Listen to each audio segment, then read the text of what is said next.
You love me, right? Sarah's voice was light, playful. Of course, baby.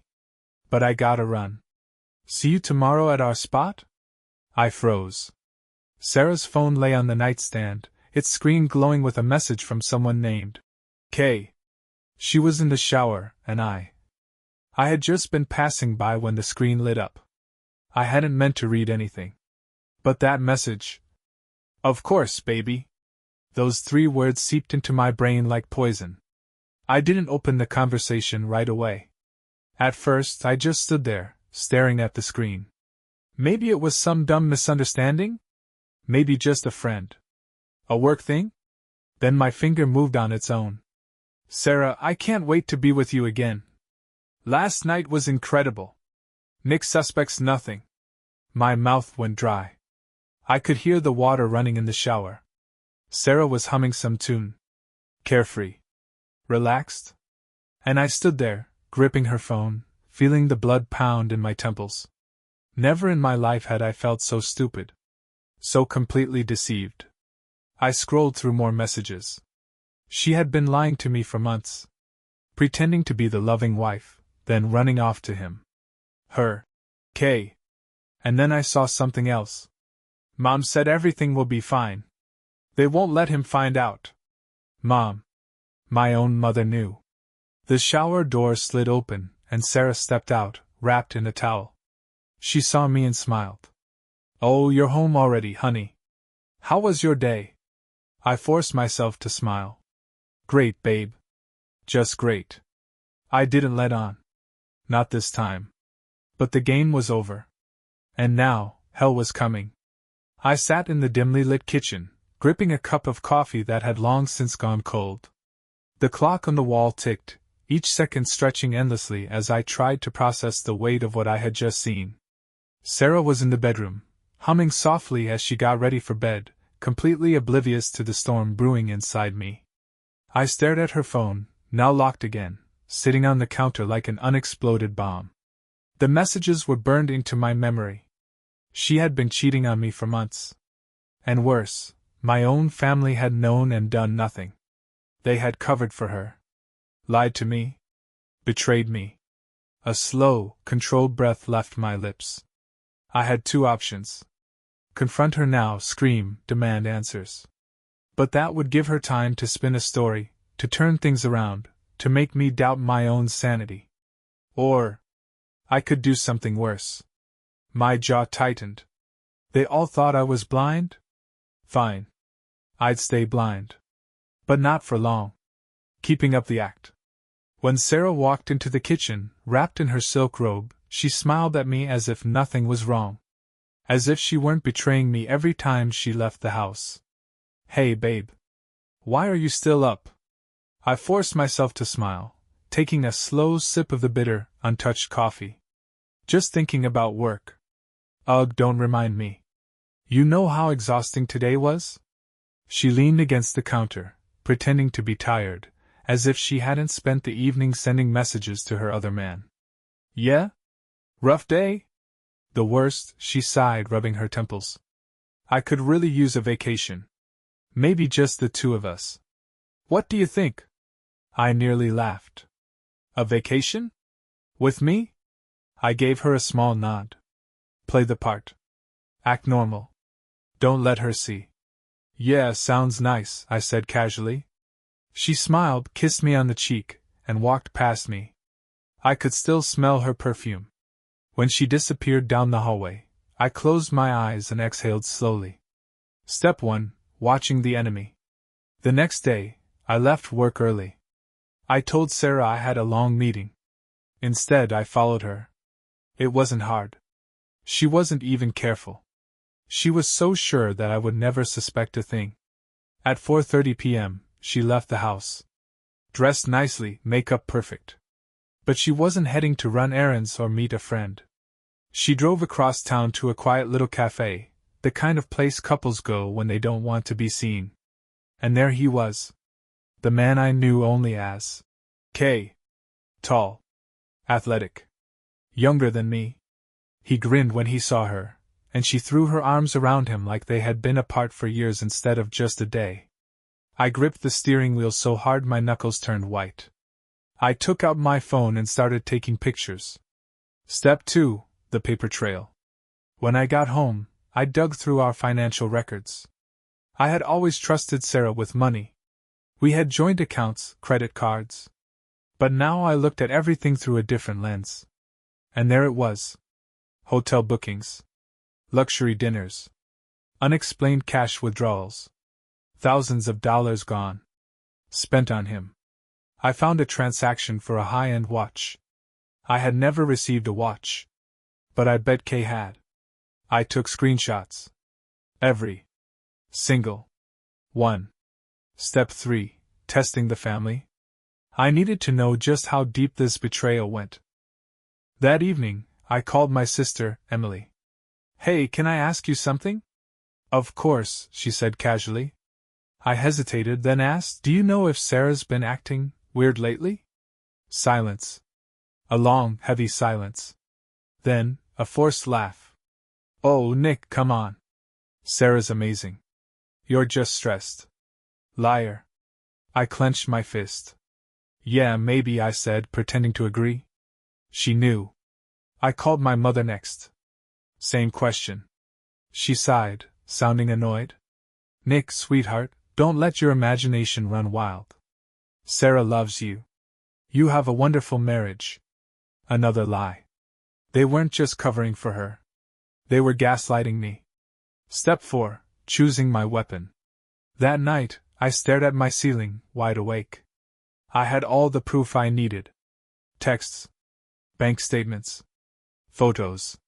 Even recordings of my conversations with my family. But revenge needed timing. If I exposed Sarah right now, she'd cry. Apologize. Maybe try to twist the narrative, paint me as the neglectful husband. And my family? They'd side with her, make excuses, say I was overreacting. No. That wasn't enough. I needed to break her. To break them all. I smiled to myself in the darkness.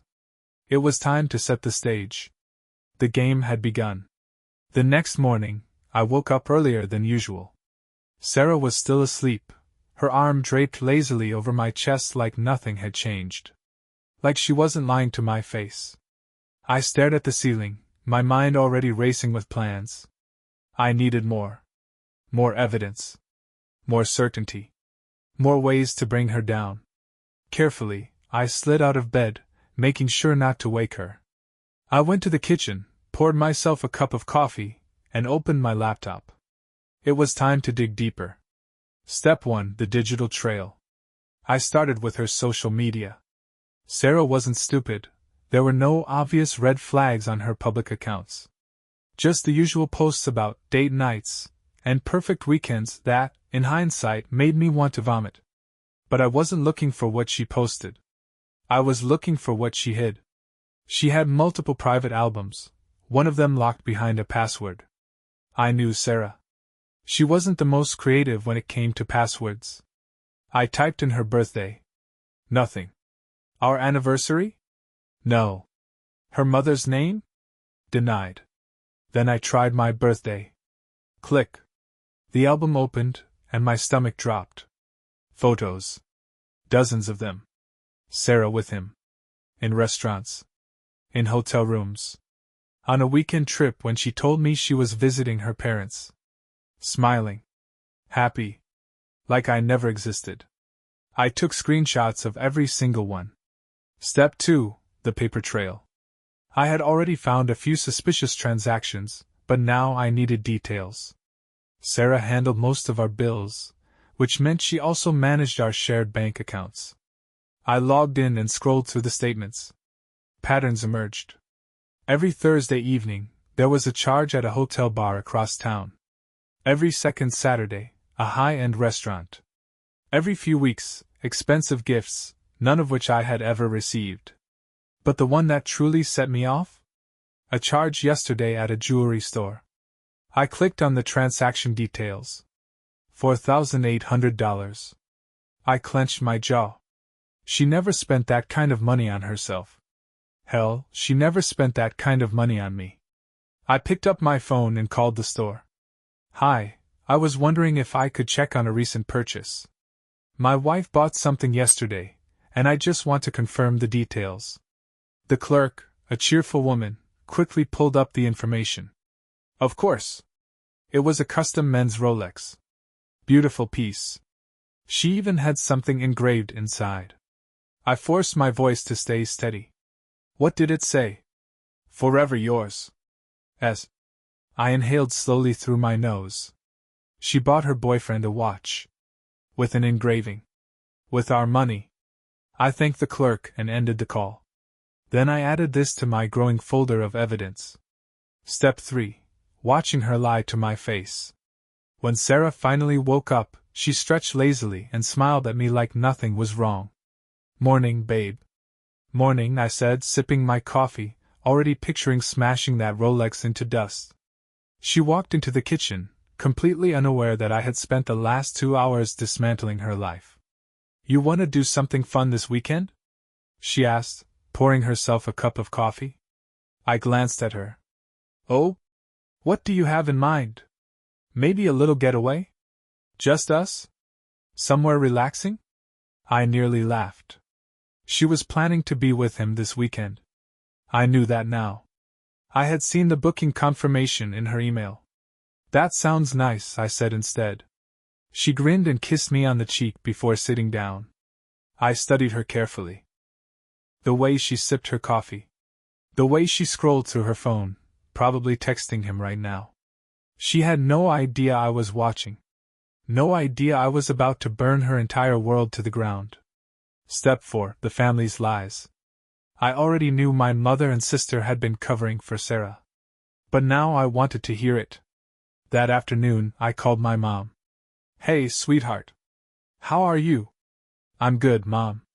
Just wanted to ask you something. Of course, anything. I let a pause stretch between us, then asked, how long have you known about Sarah's affair? Silence. I could hear her breathing change. Nick, what are you talking about? Don't, I said, my voice eerily calm. Just tell me. How long? Another silence. Then she sighed. Sweetheart, it's not what you think. I clenched my fist. Oh, really? Because I think my wife has been sleeping with another man for months, and my own family has been covering for her. We weren't covering, Nick.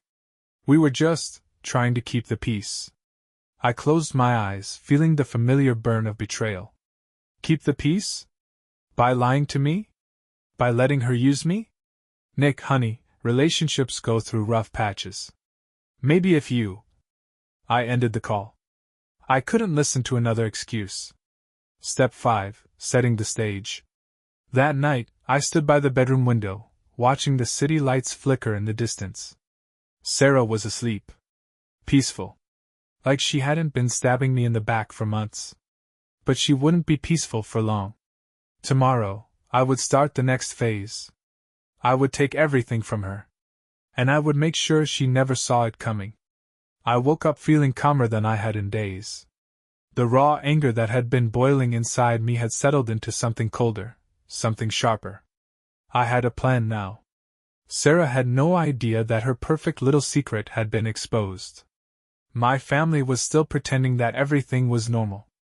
But by the time I was done, there would be nothing left of the life they had built on lies. I poured myself a cup of coffee and sat at the kitchen table. My laptop was open, the folder labeled, Revenge, staring back at me. Inside were screenshots of Sarah's texts, photos of her with him, proof of her financial betrayal. But now, I was expanding my target list. Sarah wasn't the only one who needed to pay. My family had made their choice. They had chosen her over me. They had lied to my face for months. So now, I was going to tear them apart too.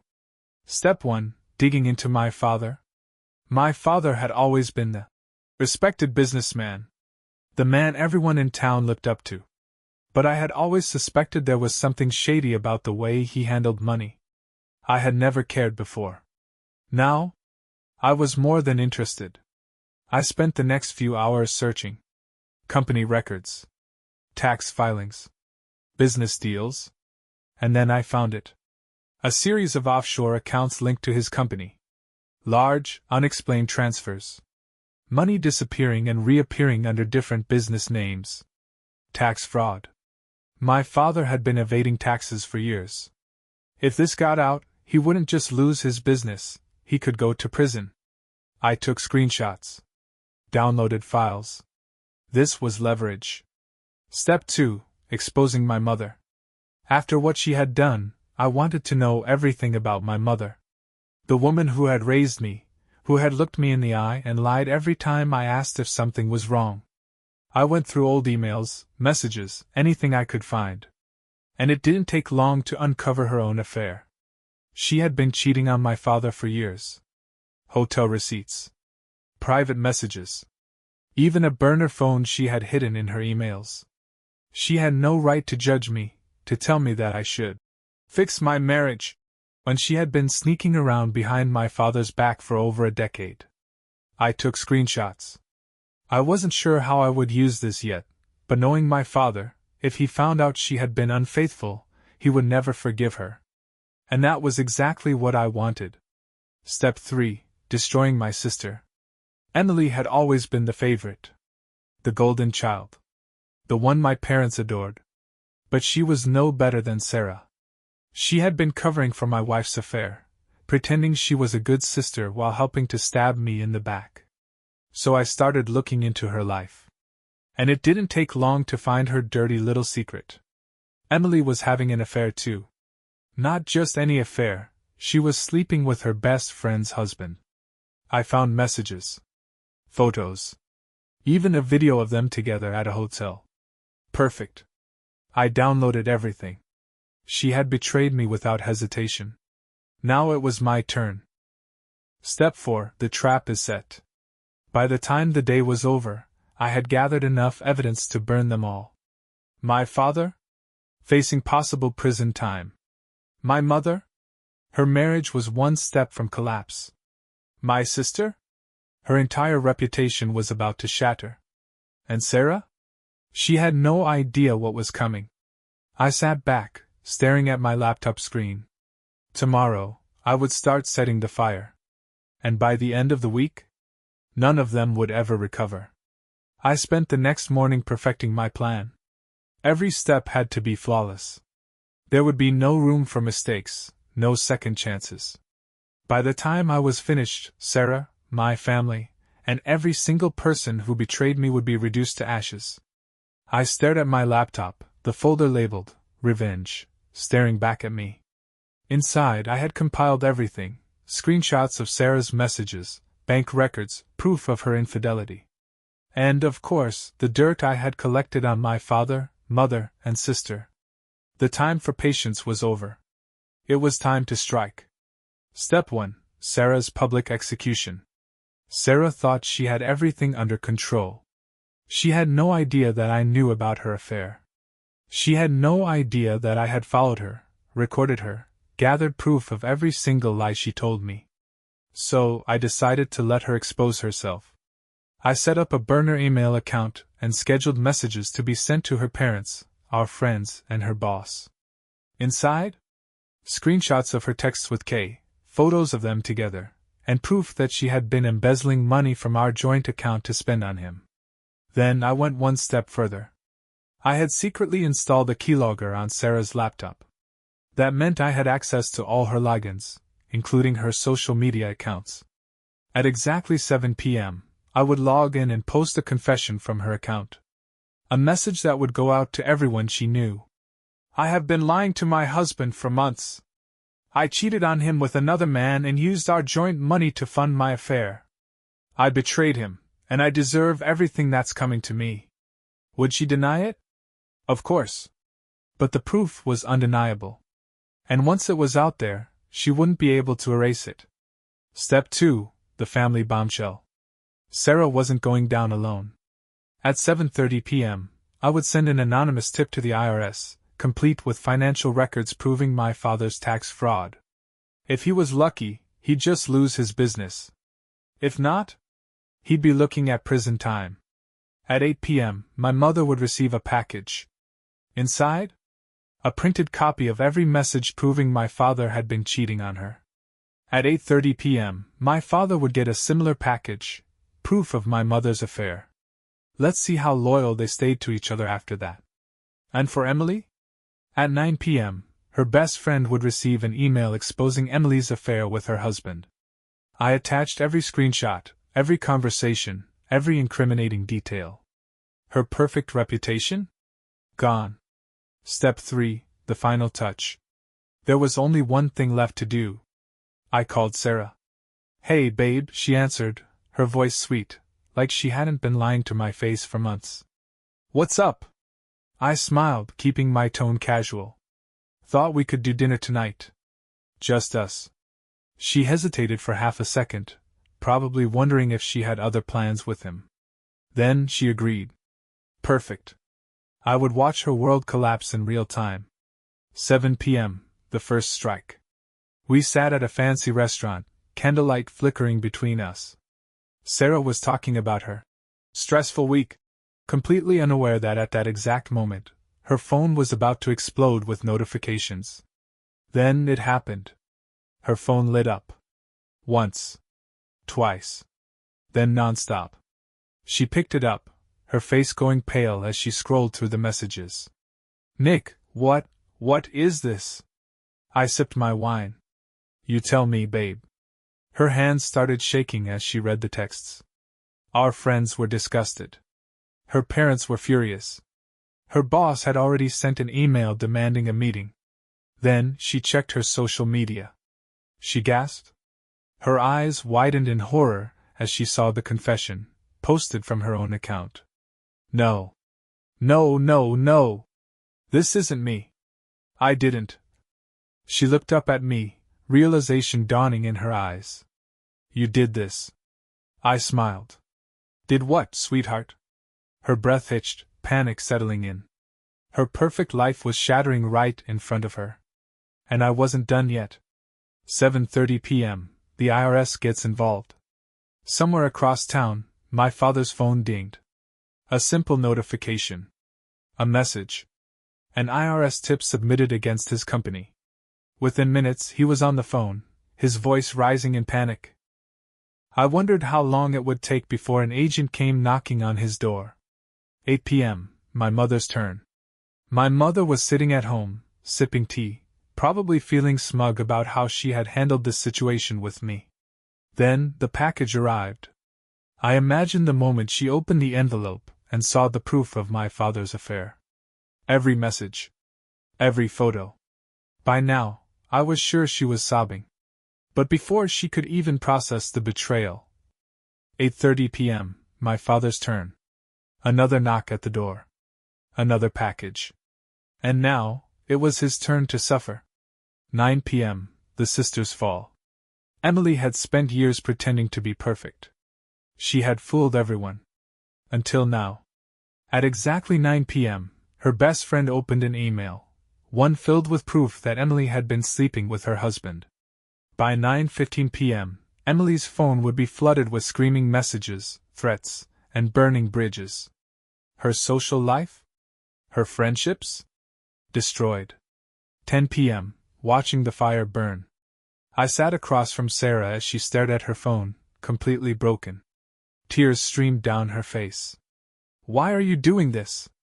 I leaned in, my voice calm. Because you did this to me first. Her lips trembled. You ruined my life. I smirked. No, Sarah. I just returned the favor. At that moment, her phone rang. It was her father. Then another call, her boss. Then another, Emily. Then another, my mother. All of them, falling apart at the same time. And I just sat back and enjoyed the show. The game was over. And I had won. Sarah was still sitting across from me, her hands trembling as she clutched her phone like it was the last thing holding her together. Her face was pale, her eyes wide with terror as she scrolled through the countless messages. I watched her silently, taking slow sips of my drink as she drowned in the consequences of her own actions. Nick, please, her voice was barely a whisper. I leaned back in my chair, tilting my head slightly. Please, what? Please stop this.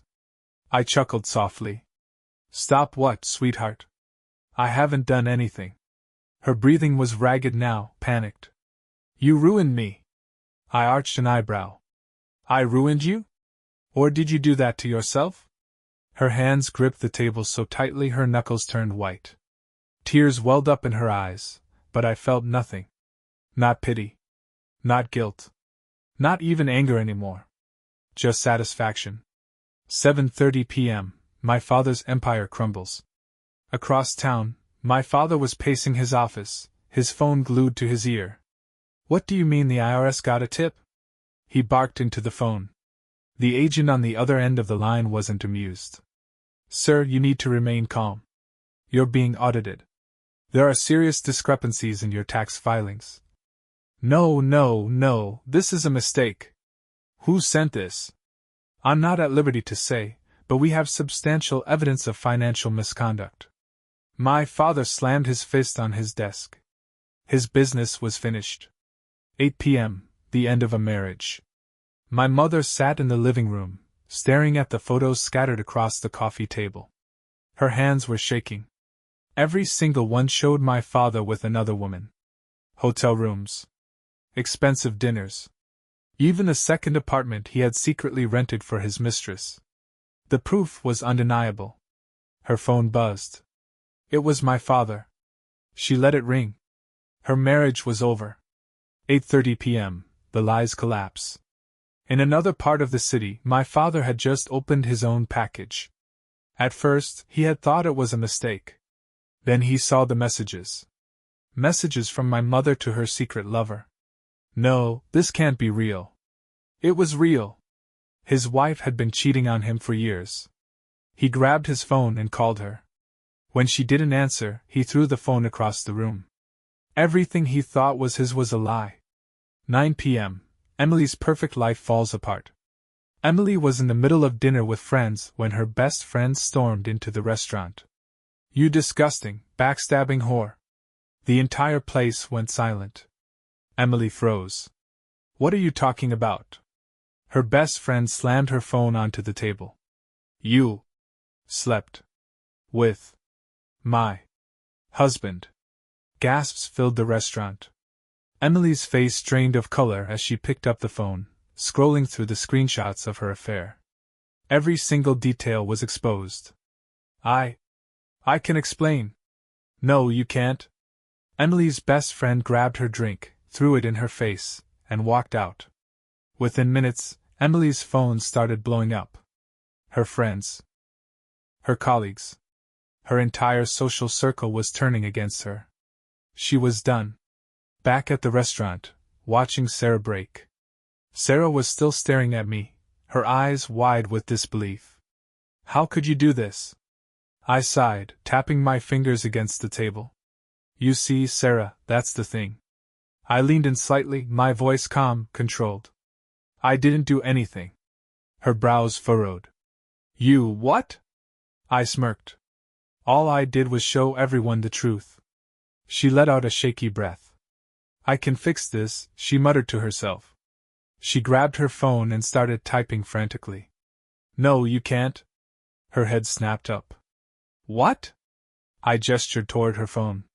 Look at the damage. You think you can talk your way out of this? She scrolled through her texts, her breathing getting faster. No. No. I took another sip of my drink. It's over, Sarah. Her lip trembled. Nick, I love you. I laughed. A cold, empty laugh. You love me? She reached for my hand, but I pulled away. Nick, please. I exhaled slowly and leaned back. You didn't love me when you were sneaking around behind my back. You didn't love me when you spent our money on another man. You didn't love me when you let my family betray me. Tears streamed down her face. Please, we can fix this. I shook my head. No, Sarah. You can't fix this. Because I'm done. Her whole body sagged as if I had punched the air out of her lungs. But where will you go? I smirked. Oh, sweetheart. I stood up, tossed a few bills on the table for the check, and grabbed my coat. Then I looked at her one last time. I already left.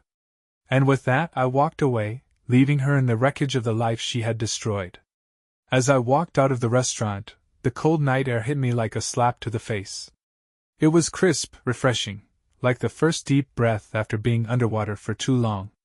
Behind me, I knew Sarah was still sitting there, still staring at her phone, still trying to fix the unfixable. But there was nothing left for her to salvage. I had burned it all down. I pulled out my phone and checked the time. 9:15 p.m. Emily's world was already crumbling. My father was panicking over the IRS. My mother was processing her ruined marriage. Sarah? Her life was a pile of smoking rubble. And me? I had never felt lighter. Step 1. Cutting the last ties. I took a cab back home, for the last time. The house I had built, the one I had shared with Sarah, felt foreign now. Every piece of furniture, every framed picture on the walls, every carefully chosen decoration. All of it was a lie. I walked straight into the bedroom and pulled out a duffel bag. I didn't need much. Just enough to walk away forever. Clothes. Laptop. A few essentials. I had already transferred my money to a private account.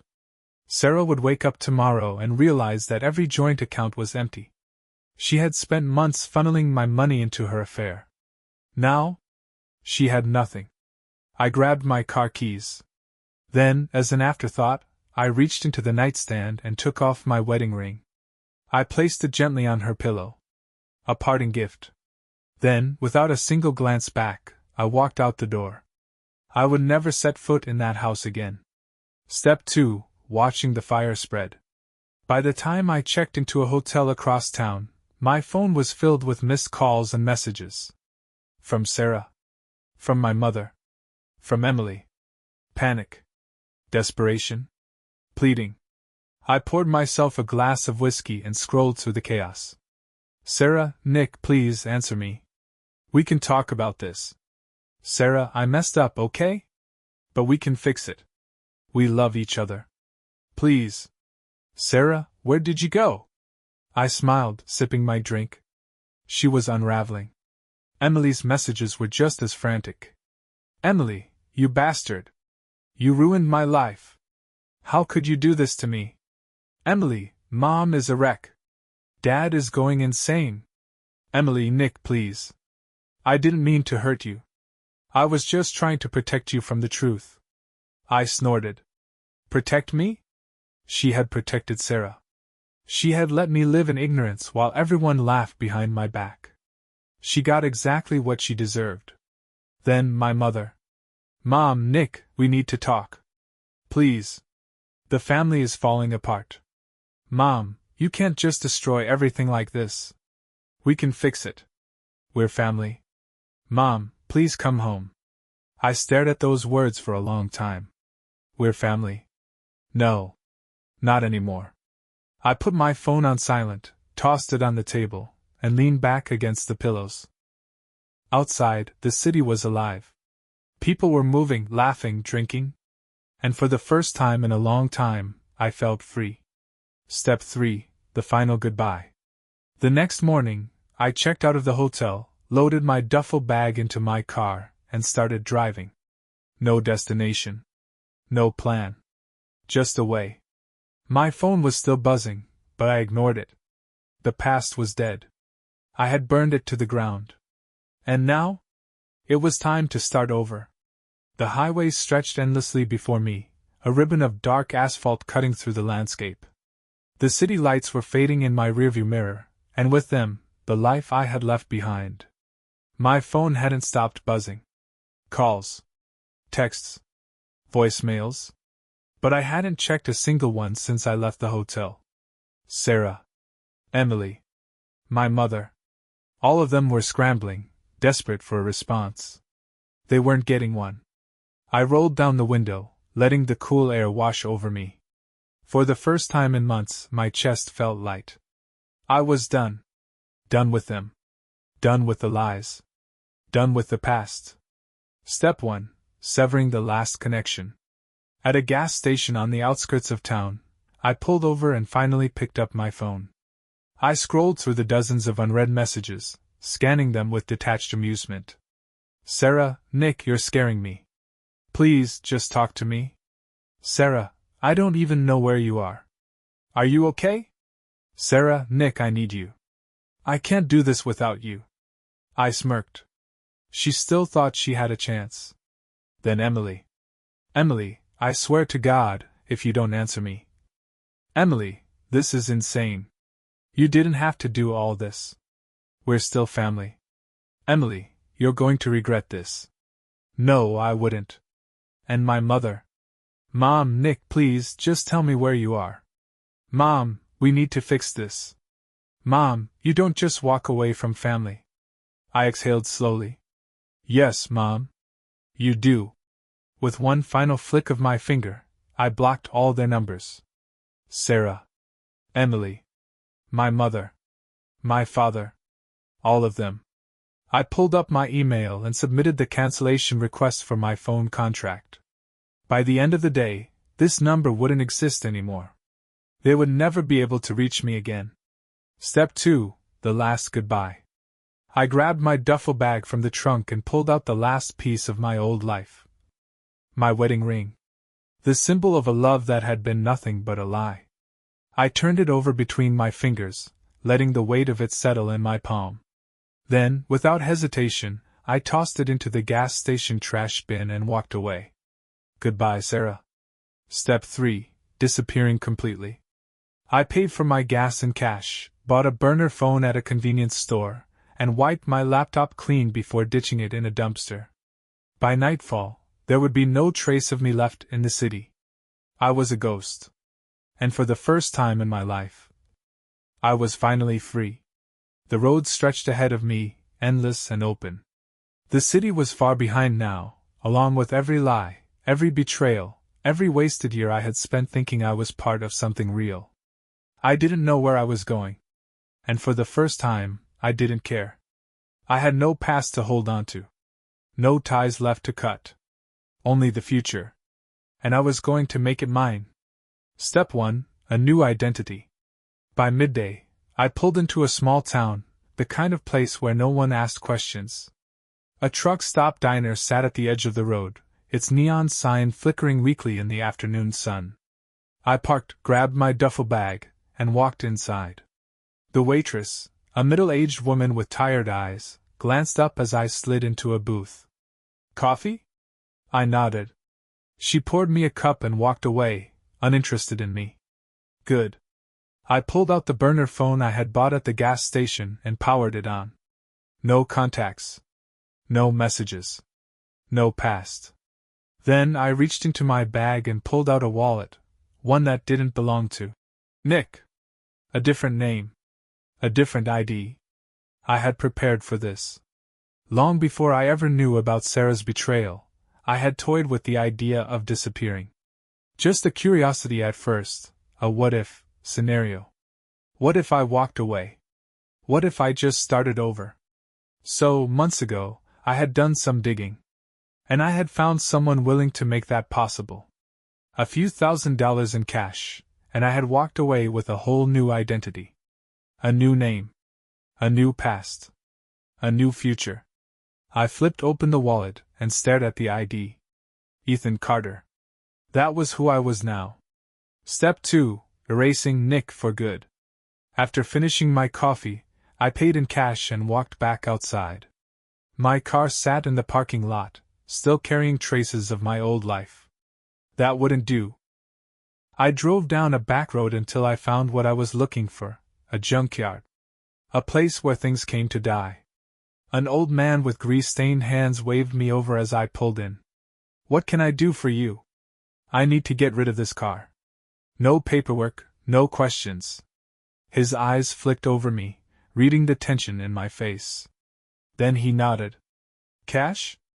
I pulled out a thick envelope and handed it to him. Cash. He counted it, then grinned. You got it. I grabbed my duffel bag and walked away as my car was hauled off to be scrapped. Goodbye, Nick. Step 3, the first night as someone else. I checked into a run-down motel an hour outside of town. Paid in cash. Used my new name. The clerk didn't even look up as he handed me the key. The room was small, barely more than a bed and a bathroom. But it was enough. I locked the door behind me, set my bag down, and stared at my reflection in the cracked mirror. For the first time in a long time, I didn't recognize the man looking back at me. And that was exactly what I wanted. I climbed into bed, staring at the ceiling, listening to the hum of the motel's flickering neon sign. Tomorrow, I would start over. A new town. A new job. A new life. No more betrayals. No more lies. Just me, Ethan Carter, and whatever came next. And for the first time in years, I smiled. I woke up early, even though I had nowhere to be. No job, no obligations, no messages waiting for me. For the first time in my life, there was nothing tying me down.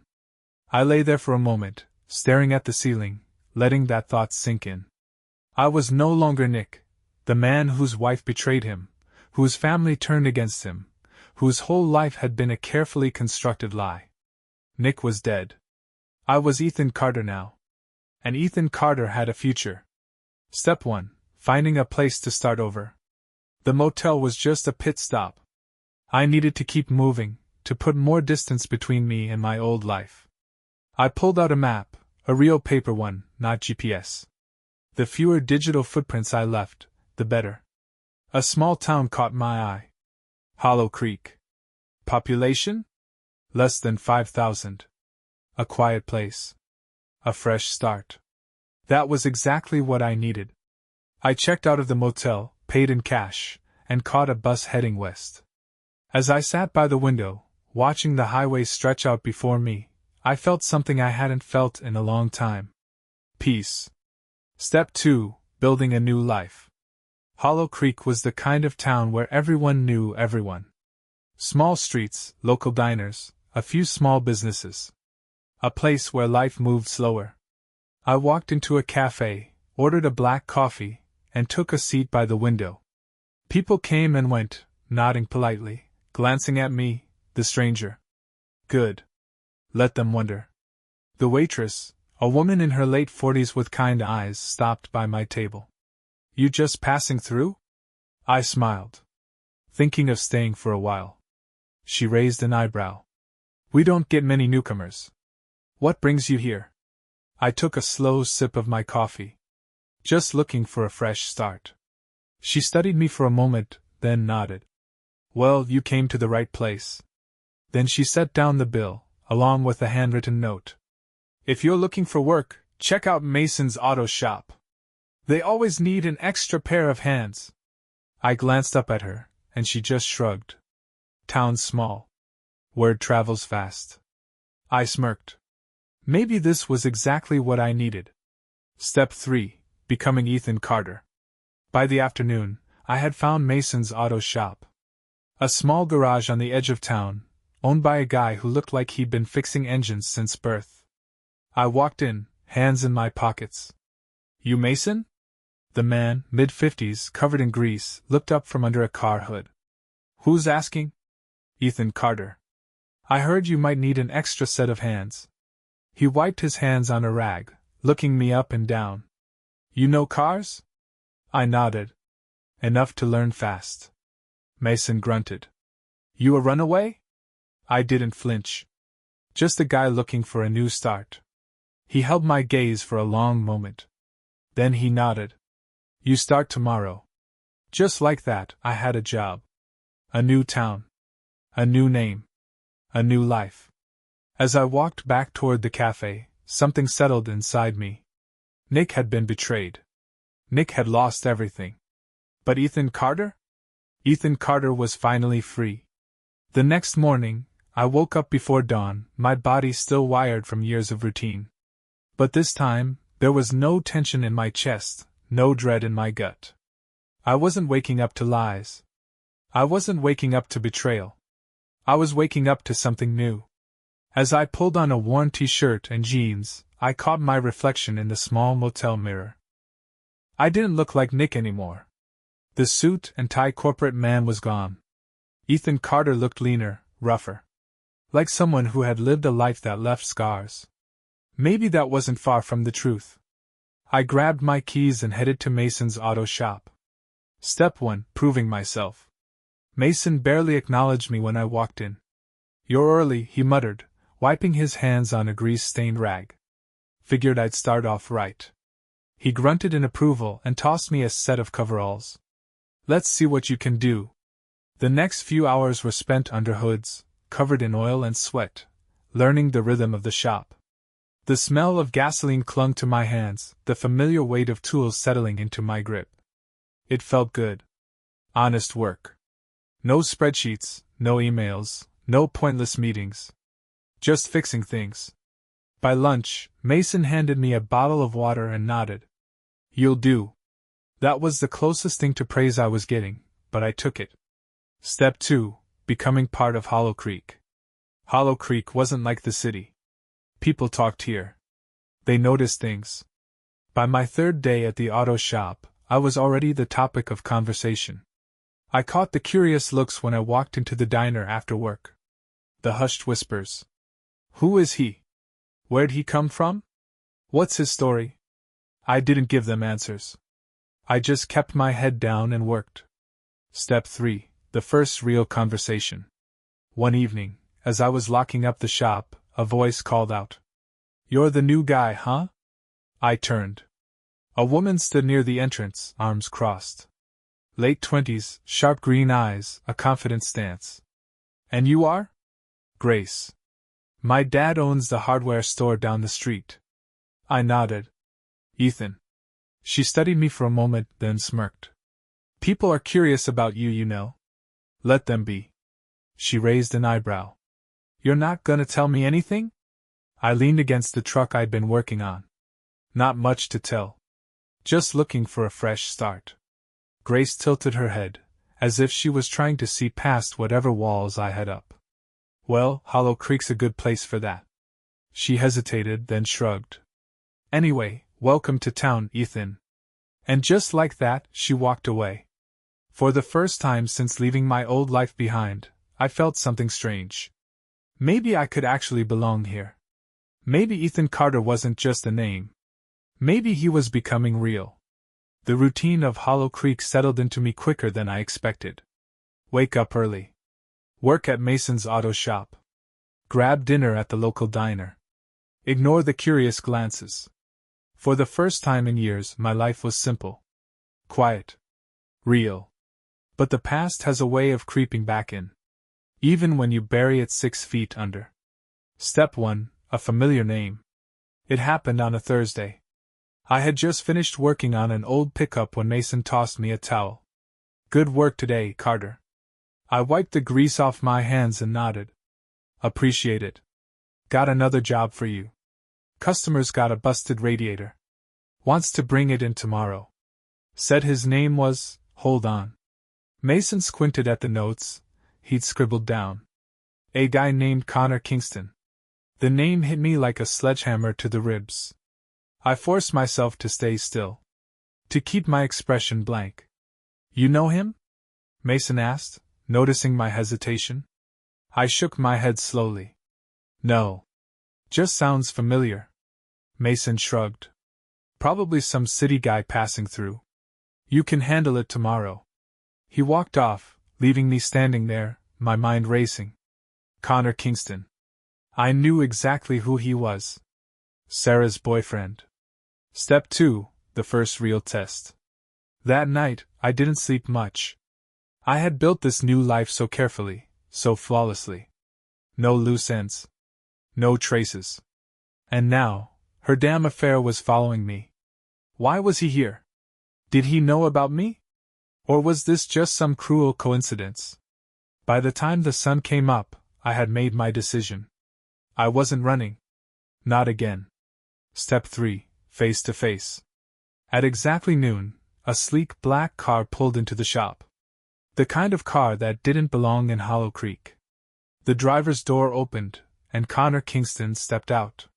Tall. Athletic. The same cocky posture I had seen in those damn photos. He didn't recognize me. Why would he? He had only ever known me as the clueless husband. I was just the guy whose life he helped destroy. I wiped my hands on my coveralls and stepped forward. You Kingston? He nodded. Yeah. You the mechanic? That's me. Ethan Carter. The name rolled off my tongue easily now. I wasn't Nick anymore. Connor barely glanced at me as he popped the hood. Yeah, radiator's shot. Need it fixed fast. I'm meeting someone in the next town over. I stared at him, my fingers twitching. Sarah? Was he meeting Sarah? I could ask. I could dig. But I didn't. Instead, I just nodded. Shouldn't take more than a couple hours. He pulled out his phone, already distracted. Cool. I'll be inside if you need me. And just like that, he walked away. Like I was nothing. Like I had always been nothing. Step 4, the choice. I stood there for a long time, staring at the car. I could ruin it. I could sabotage it. A small cut to the brake line. A loosened bolt in the engine. He'd be driving down the highway, and then... nothing. He'd never even know it was me. The thought tempted me. But then I saw my own reflection in the car's window. Who was I becoming? I had already burned my past to the ground. Did I really want to stain my new life with revenge? I exhaled, steadying myself. No. Not because he didn't deserve it. But because he wasn't worth it. I fixed the radiator. Did the job right. And when Connor came back a couple hours later, he didn't even look up from his phone as he handed me his card. Charge whatever. Just need the receipt. I swiped the card, handed him his receipt, and watched as he drove off. Out of my life. For good. Step 5, letting go. That night, I sat outside my motel, staring at the stars. Connor was gone. Sarah was nothing but a bad memory. And me? I was still here. Still Ethan Carter. Still free. And that meant more than revenge ever could. Days passed, and Connor Kingston became nothing more than a shadow in my memory. He had come and gone, none the wiser that the mechanic who fixed his car was the same man whose life he had helped destroy. And that was good. Because I wasn't Nick anymore. I was Ethan Carter. And Ethan Carter had no past. Step 1, a warning from the past. It was a quiet morning at Mason's auto shop when the phone rang. Mason grumbled, setting down his wrench. Carter, grab that, would ya? I wiped the grease from my hands and picked up the receiver. Mason's auto shop. A pause. Then a voice I hadn't heard in weeks. Nick? My entire body went rigid. Sarah. Even after all this time, I recognized the way she said my name, like she still had power over me. But she didn't. I kept my voice level. No one by that name here. A sharp inhale on the other end. I know it's you. Please don't hang up. I clenched my jaw. My grip on the phone tightened. How the hell had she found me? I glanced toward Mason, who was too busy working to pay attention. How did you get this number? It wasn't easy. I had to. You had to what? Chase me down? Stalk me? No. I needed to talk to you. Her voice was shaky. Not the confident, smug tone she used to have. I should have slammed the phone down. But something held me there. Curiosity. Or maybe, just the satisfaction of knowing she was the one begging me for a conversation. I exhaled. You have 1 minute. Step 2, the desperation of a betrayer. Sarah hesitated, as if she hadn't expected me to actually listen. Then she spoke. Nick, everything is falling apart. I almost laughed. Yeah? That's rough. Don't do that. Do what? I said, leaning back against the counter. Not give a damn? She sighed heavily. I lost everything. My job. My reputation. My parents barely speak to me. Not my problem. Connor left me. That one almost caught me off guard. Almost. He what? After everything that happened, he said I wasn't worth the trouble. A dry chuckle escaped me. Guess he was right. Silence. Then a choked breath. I deserve that. Damn right she did. Step 3, the final goodbye. Sarah's voice softened. Nick. I know I hurt you. I didn't answer. She swallowed hard. I don't expect forgiveness. But I need you to know that. I regret everything. Regret. A funny thing. She regretted it only after she lost. Only after she had been exposed. Humiliated. I wasn't stupid. She wasn't sorry for what she did. She was sorry for what it cost her. I let the silence stretch. Then I sighed. You know what, Sarah? I don't hate you. She let out a shaky breath. You don't? No. I smiled to myself. I feel nothing for you at all. Her breath hitched. And that was it. The moment I knew I had truly won. I didn't need revenge. Didn't need closure. Because Sarah no longer mattered. Goodbye, Sarah. And I hung up. Blocked the number. Set the phone down. That chapter was finally closed. Step 4, moving forward. That night, I sat at the diner, sipping my coffee, staring out at the quiet town that had become my home. I wasn't running anymore.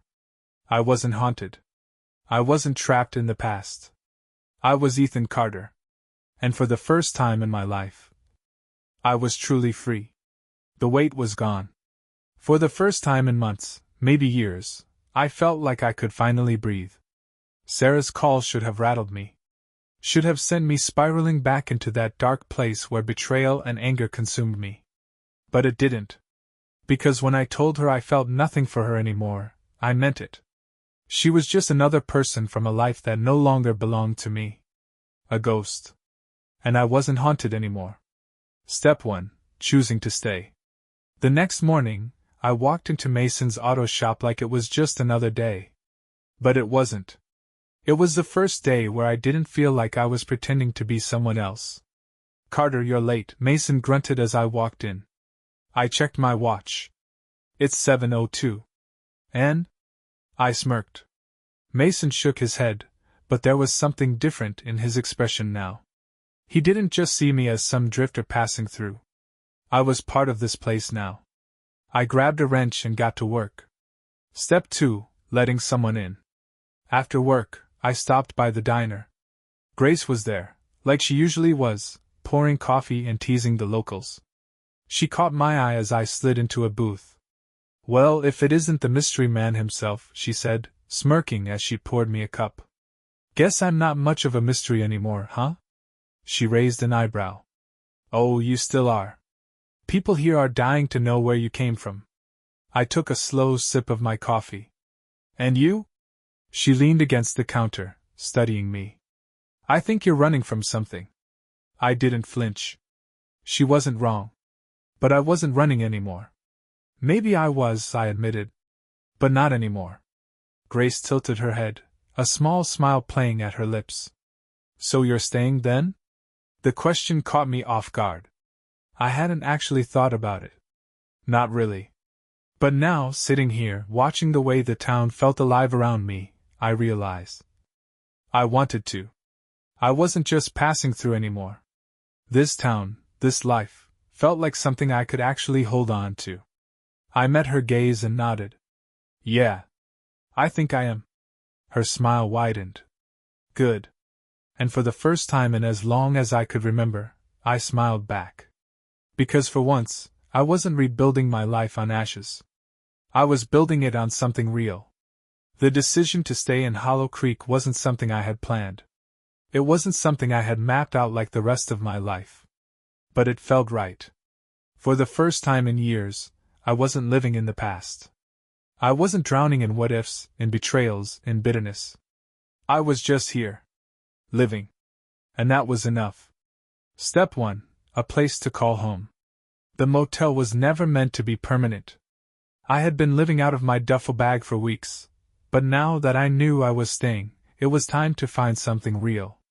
After work, I asked Mason if he knew of any rentals. He gave me a look. You finally sick of that motel bed? Something like that. He scratched his chin, then nodded. Old place down by the creek. Used to belong to my brother. He moved out a couple years ago. Been sitting empty ever since. Rent? Mason snorted. Just cover the damn property taxes, and it's yours. I blinked. You serious? You work hard. You're staying. Might as well have a place to call your own. For a long moment, I didn't say anything. Not because I didn't want it, but because I wasn't used to people giving me something without expecting anything in return. I swallowed the knot in my throat and nodded. I appreciate that. Mason grunted. Yeah? Just don't burn the place down. Step 2, turning a house into a home. The house wasn't much. A small one-bedroom cabin, old but solid. Needed some fixing up, but nothing I couldn't handle. I spent my first night there with a beer in my hand, sitting on the porch, watching the creek flow. It was quiet, peaceful, and mine. For the first time in a long time, I wasn't just passing through. I was staying. Building something new. Something that was mine. Step 3, opening the door. A few days later, there was a knock on my door. I wasn't expecting anyone. When I opened it, Grace was standing there, holding a 6-pack. She smirked. Figured you could use a housewarming gift. I stepped aside, letting her in. She looked around, nodding approvingly. Not bad. Could use some furniture, though. I'll get around to it. She handed me a beer and clinked hers against mine. To new beginnings? I held her gaze for a second. Then I nodded. To new beginnings. And just like that, I realized. Maybe I wasn't just starting over. Maybe I was finally where I was meant to be. The days turned into weeks. The weeks turned into months. And for the first time in years, I wasn't counting them. I wasn't waiting for the past to catch up to me. I wasn't looking over my shoulder, expecting everything to fall apart. Because this life, this new life I had built, wasn't made of lies. It was real. It was mine. Step 1, a new routine. Mornings started early, the way they always had. But now, it wasn't out of anxiety or habit, it was because I wanted to wake up. I worked at Mason's shop during the day, learning the trade, getting my hands dirty. Evenings were spent on my porch, watching the creek, actually enjoying the quiet. And sometimes, Grace would stop by. At first, she'd show up with beers, staying for an hour or two, just talking. Then, it became dinner. Late nights. Laughing. One night she stayed. And after that, she never really left. Step 2, leaving the past behind. One afternoon, I drove into town for groceries. As I walked past the newspaper stand, my eyes caught a headline. Prominent businessman under IRS investigation. It was about my father. I skimmed the article, my pulse steady, my expression unreadable. His empire was collapsing. The fraud, the offshore accounts, it was all finally coming to light. For a second, I thought about buying the paper. Then I let it go. It wasn't my problem anymore. I had already burned that bridge. And I had no desire to look back. Step 3, a future worth fighting for. One evening, as the sun dipped below the trees, Grace and I sat on the porch, watching the sky turn orange and gold. She sipped her drink, then glanced at me. You ever gonna tell me what you're running from? I didn't answer right away. Instead, I took her hand. Held it. I'm not running anymore. She studied me, searching for something. Then she smiled. Good. We sat there in comfortable silence. No ghosts. No betrayals. No regrets. Just a man who had lost everything, and built something better. A new name. A new life. A new beginning. And this time, it was one worth keeping.